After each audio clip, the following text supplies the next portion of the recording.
After completing the mitochondria documentary, I felt lost. Months of purposeless wandering followed. My mental and physical health took a turn for the worse. As a last resort, I went and found my old bucket list I made as a child. While scanning through it, I reminisced and chuckled about my past self. But at the very bottom, I saw something that gave me new purpose. With a freshly kindled desire to live, I prepared my body for the grueling task at hand. I set out in hopes to fulfill my childhood dream and face my destiny. My goals began to take shape. I soon realized I couldn't do this alone. I needed help, and I knew just the right people. Yeah, probably shouldn't do this one.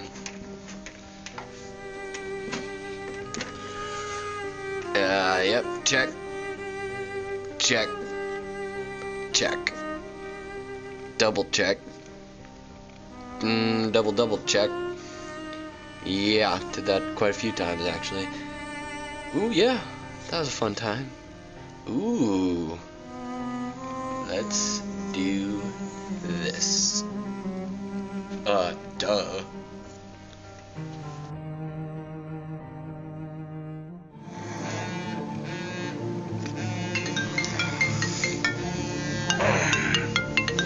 Oh my god, it's like the third time. You're so annoying.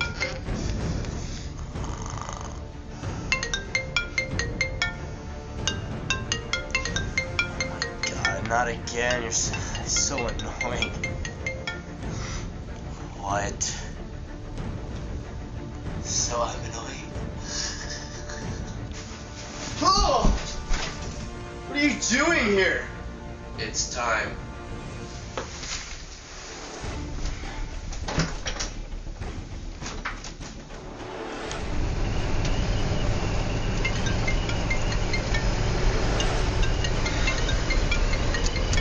He has been calling me all day.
Though I had some difficulty in recruiting the people I needed, I never gave up and successfully made them join my team.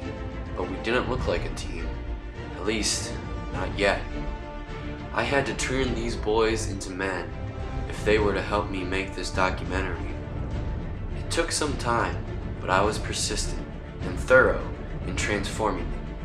They hit the books and quickly became experts in their fields. The first member of my team is Jackson Tigas. He is an expert in coughing and modern fashion trends.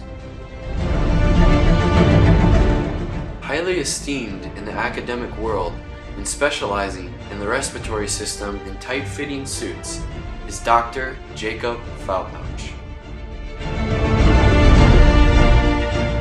Though his methods are questionable, no one can argue with this doctor's results. Here's back alley doctor Tyler Stillmunkes. From couch potato to documentary host, with renewed vigor and a thirst for knowledge, it's me, Peter Keegan, your host. With a sharp-looking group and equally sharp minds, we set out to unravel the mysteries of the respiratory system and share our knowledge with you. I proudly present to you the Respiratory Story. We'll begin with a brief overview of the respiratory system as a whole.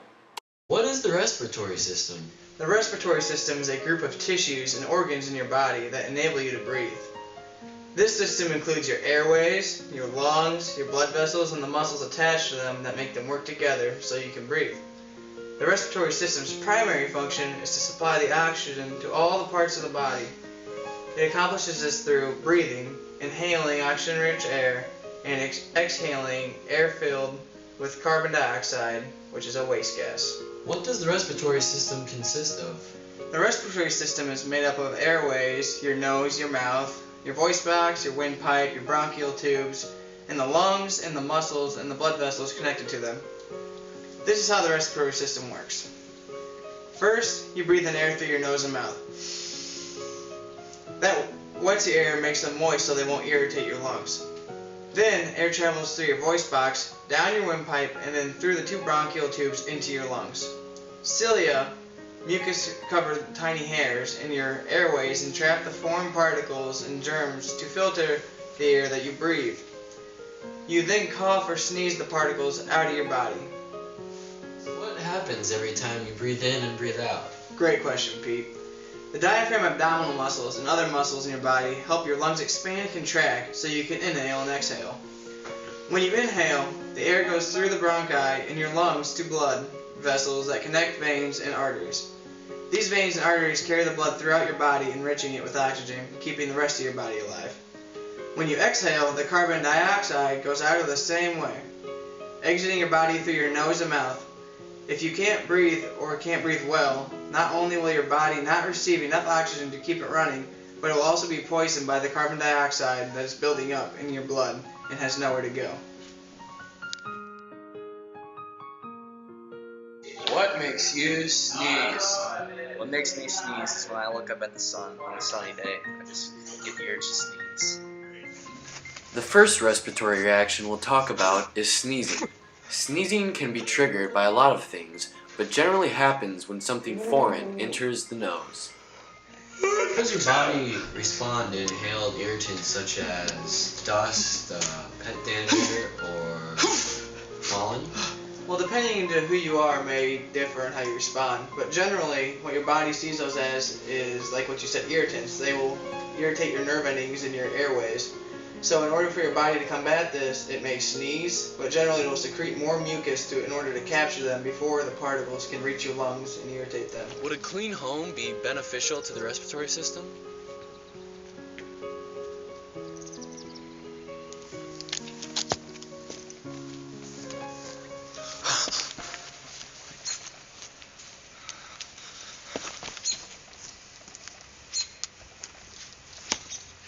Yes. Health organizations report that, in the U.S., 1 in 4 individuals suffers from allergies. Most common allergens are dust mites, pollen, mold, and animal dander. Since most of these allergens are found at home, it is of foremost importance to have a cleaning routine in place. What makes you cough? I'm not sure. What if something like you're in an area and then you start coughing? What do you think causes that? Dirt. Nasty, dirty air. What makes you cough? Grass. Dogs. Pollen. What makes you cough? Something in your throat. Specifically, I have no idea. just what irritates you to make you cough? Like, you breathe in, and all of a sudden, Something in your throat. Alright. You alright? I've just had this horrible cough for weeks, and I don't really know what's going on. Like, I heard you're an expert on coughs, though. Oh, you're right, my son. A cough simply is a natural reflex that protects your lungs. It helps clean your airways of lung irritants like smoke and mucus. This helps prevent infections. A cough also could be a symptom of a medical problem. So, what's causing my cough? When you're coughing, it just means that the nerve endings in your airway are becoming irritated. The airways are just tubes that carry air into your lungs. This is like smoke, pollen, medical conditions, and medicines. Those can all irritate your nerve endings. How are some ways that you can improve your respiratory system? Well, one thing you can do is quit smoking. Quitting smoking is the single most effective measure you can take to keep your respiratory system healthy. It is estimated that throughout their lives, smokers have their lung capacity diminished by 60%. Every cigarette contains more than 4,000 harmful substances that reduce your functioning capacity of the lungs, causing deposits of tar to accumulate in the walls and hardening lung tissue. Makes you yawn. When you're tired, I don't know. What else? I don't know. What other times do you yawn?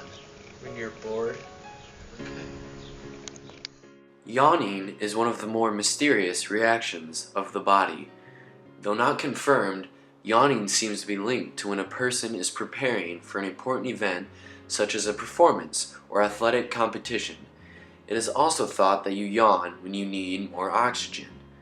I go to Dr. Tyler Stillmunkes to learn more about the function of yawning. Why do we yawn? Why do we yawn? Well, first, the most commonly recognized theory about the causes of yawning is that a yawn is a reflex movement caused by the body's respiratory system.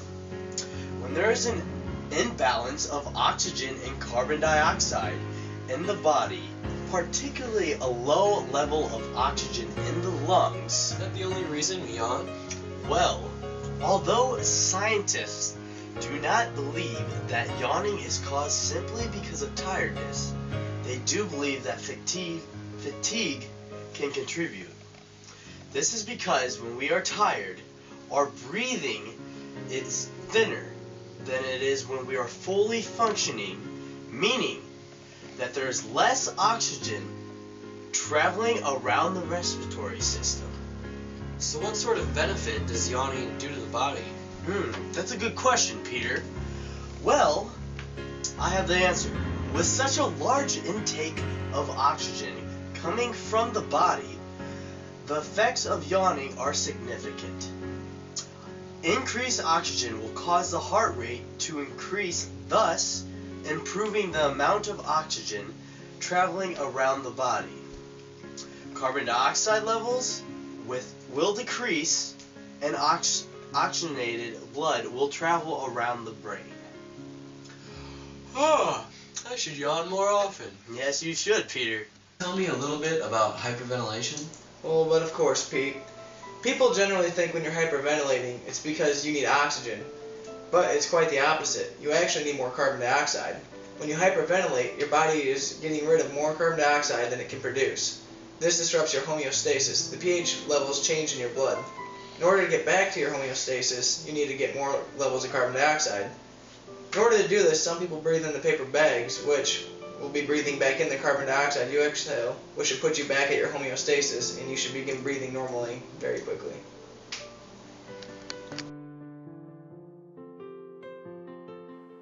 The following scenes show and discuss harmful substances to the respiratory system. Many household chemicals produce fumes that can be inhaled. Prolonged exposure to any harmful chemicals, no matter how concentrated they are, can lead to permanent damage to the respiratory system and should be avoided if possible. How do certain household chemicals affect the respiratory system? Well, generally household chemicals affect you very negatively depending on whether or not they have fumes. In one example, there's bleach. When you inhale bleach in small doses, it's not that bad, but if you were to inhale it for a long time or large doses, it can burn the lining of your esophagus, your airways, and lungs. If it happens bad enough, it can cause you to bleed inside your airways, and when you cough, you may be coughing up blood, which in that case, you may want to go see a doctor. How do inhaled drugs such as cocaine affect the respiratory system? Cocaine affects your body in many negative ways, but in the respiratory system, it can cause rhinitis, which is inflammation of your mucous membrane. It can perforate your nasal septum. It can cause your sinuses themselves to swell.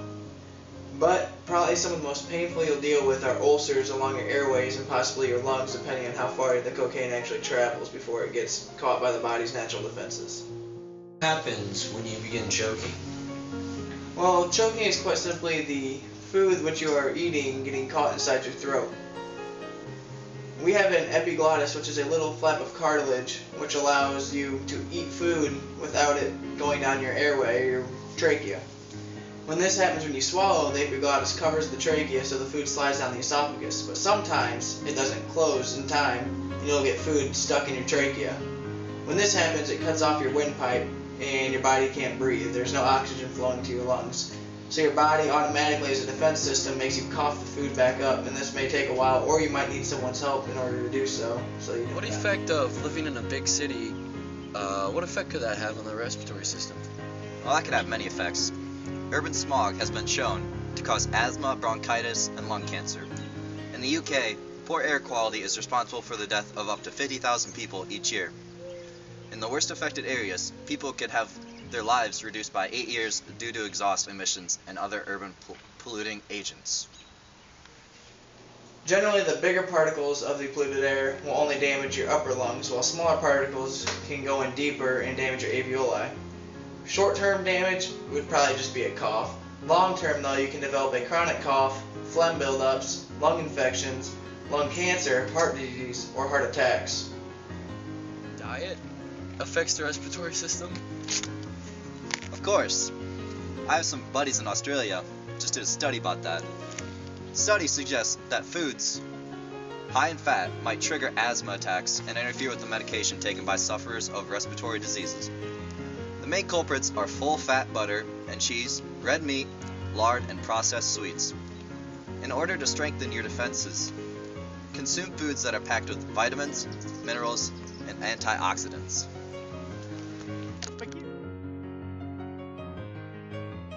Do you think herbs or other home remedies could have a positive effect on the respiratory system? Of course, Peter. Over the centuries, herbs have been used to boost the functioning of the respiratory system. Go away! Sorry about that. Anyway, the respiratory system and to mitigate disease. Remember that vitamin C is a natural antihistamine. Guys, improve the function of the respiratory system? Of course it can, Peter. Although people who suffer from respiratory disease tend to avoid exercising, many respiratory ailments can improve with regular aerobic exercise. Brisk walking, jogging, cycling, and swimming oxygenate your lungs and bronchi and gradually increase the capacity of your respiratory system. How does proper hygiene benefit the respiratory system? Well, Peter, respiratory diseases of viral origins are often transmitted due to poor hygiene and inadequate hand washing. Viruses and bacteria harbor in almost any type of surface. So in order to reduce your chances of contracting a viral respiratory disease, it is essential that you wash your hands before eating, after using public transport, coughing or sneezing, and of course, after using the restroom. I heard being dehydrated can affect the respiratory system. Is this true? Very well. When you are dehydrated, your lungs dilate to make up for the lost water, and their functioning becomes weak and laborious. Drinking between 6 and 8 glasses of water a day will help flush any toxins off your respiratory system. Consuming the right amount of fluids will also help in the prevention of mucus formation. Eating healthy, as Mr. Tigges said before, is very beneficial to the respiratory system and to your body as a whole. Also, living in an environment free of pollutants can noticeably extend your lifespan. You can either move out of a polluted area or take measures to limit your exposure.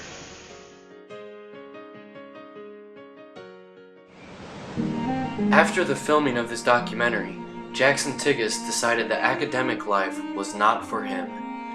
He followed his dream of becoming an NBA player and quickly became a star.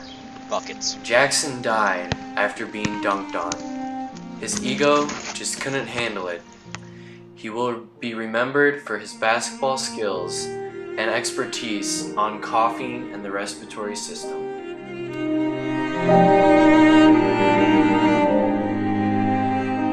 Jake Feldpausch continued his research in the respiratory system and became an expert in his field. He is now a professor at Harvard Medical School, where he lectures and occasionally models. After this documentary, Tyler Stillmunkes lost all purpose in his life. With nowhere to turn, he resorted to drugs. His back alley connections made them easy to get a hold of. He died, ironically, in a back alley after overdosing on cocaine. The world will sorely miss his medical skills.